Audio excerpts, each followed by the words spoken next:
Would you like to learn how to draw a double mandala as well as de-stress with some art for emotional expression? Well, today I'm going to be sharing a mandorla for expressing grief and joy.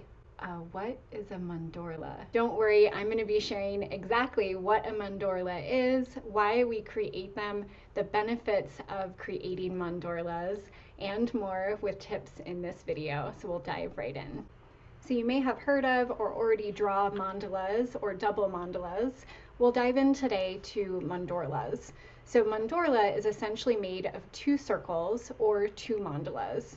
They overlap in the center and create an almond shape.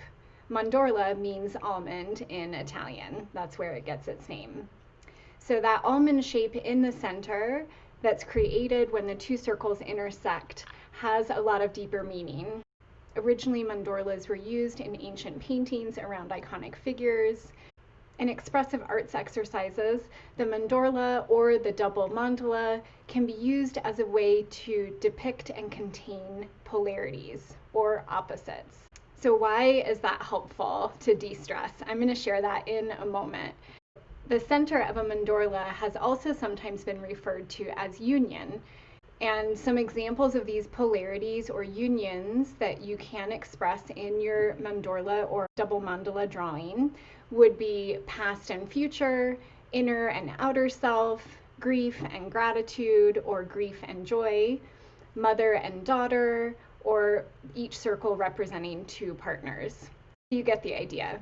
So this lovely mindful art activity, similar to doing a self-art therapy session, has been helping me and my students with how to deal with stress during COVID, as an example, how to deal with grief or with pain or suffering. And it's a way of creating space and a container for us to be with something that's really difficult. I mentioned a polarity earlier of grief and gratitude. And I want to talk a little bit about that, not grief and joy, but grief and gratitude.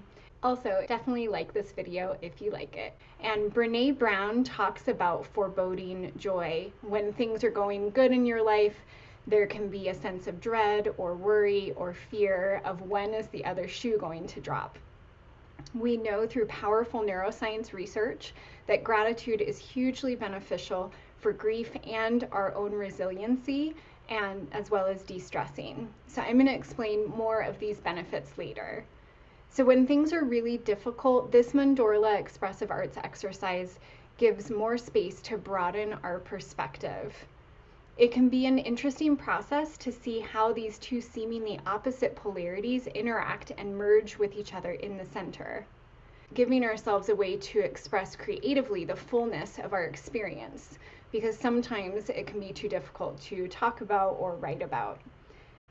So I mentioned gratitude as rewiring our brains earlier.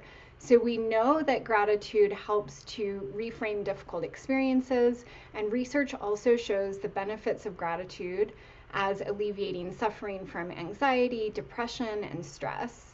So this mindful expressive arts activity invites both grief and gratitude to the table to be seen, heard, held, and expressed.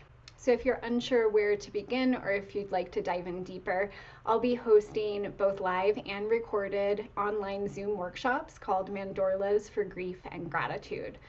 So we'll be going through step-by-step demos and art instructions, as well as more in-depth journaling prompts to help clarify what's coming up for you right now in your life around both grief and gratitude. And the part I really enjoy is that we'll be in community with optional ways to connect deeper and support each other. I hope you'll join us. The link to sign up is in the description box below.